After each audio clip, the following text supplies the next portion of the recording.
Hi again, folks. How's all doing? When I started running my trains again after my long break away from the model railway, I was very pleased to see that they all ran absolutely fine. A couple needed a few laps around the track to get back up to speed, but they were all fine, apart from my class J36. I thought, isn't that typical? You know, some of these locomotives, like my Cardiff Castle there, that's older than me, and it ran absolutely fine. But this little chap, well, you'll hear what the problem is. Let's get it going. So at first I thought, yeah, it's running fine. But as you'll hear in a minute, once it's been going for a wee bit,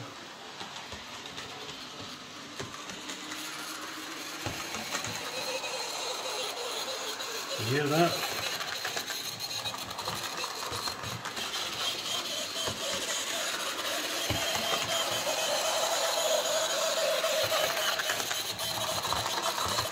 It does the same in reverse.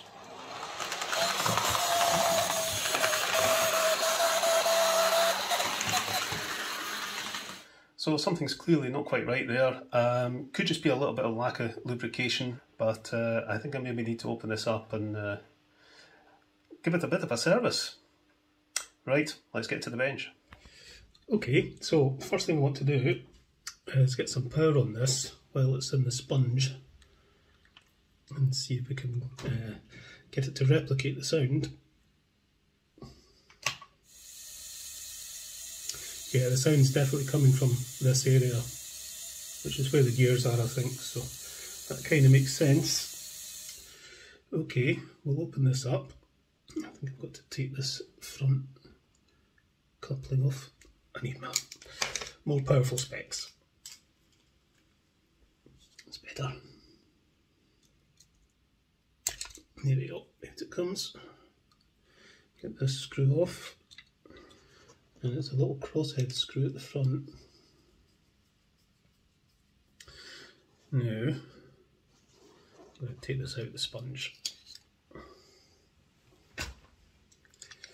Turn it over carefully. I think I've said before, you know, these new models, when you handle them, you just feel like you're going to break something. All these little pipes and... There we go, that comes off. Right, so the noise is coming from in here, which is where the worm gear is. You can see the worm gear is exposed there and the end of it is exposed here. And looking at it, it actually looks very dry. There is grease in there. Not sure what type of grease it is.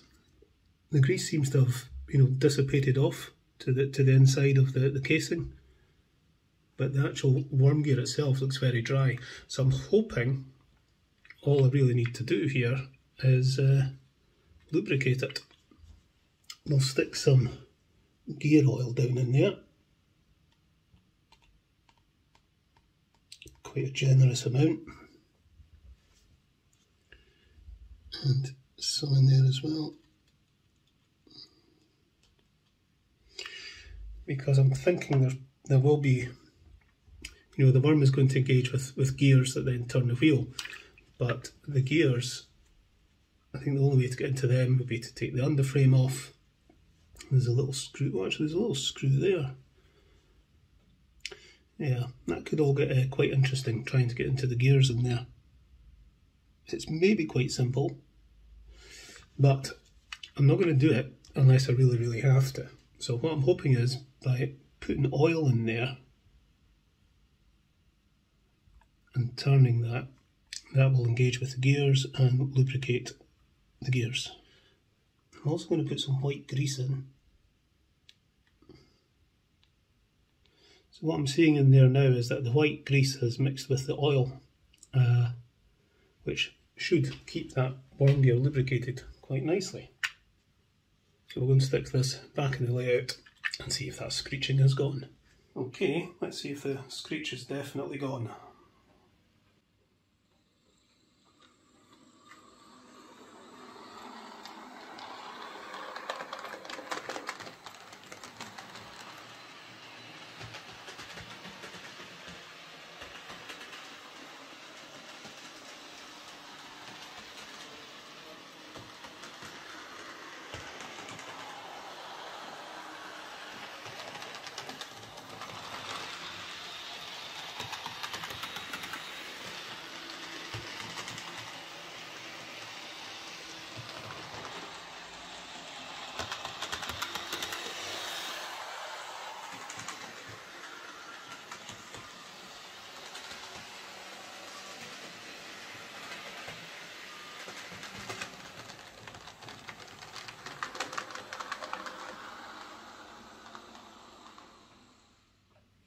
So yeah, that seems to have fixed the problem. Just the gears needed lubricating, that was all. To lubricate them I put some gear oil in and also some white grease, which was sort of mixed together to make a nice sticky lubricant. I've done that the past couple of services I've done, just as a wee experiment, and it seems to work quite well, mixing gear oil and grease together. Right, so I think we'll give this a few laps round the track with some coaches, and you'll see me in the new year sometime. So happy new year everyone, and we'll catch you later. Oh, and by the way, thank you so much for all the comments on my last video, everyone welcoming me back after my long break. That would really appreciate that, so thanks very much, and as I say, see you in the new year. Catch you later.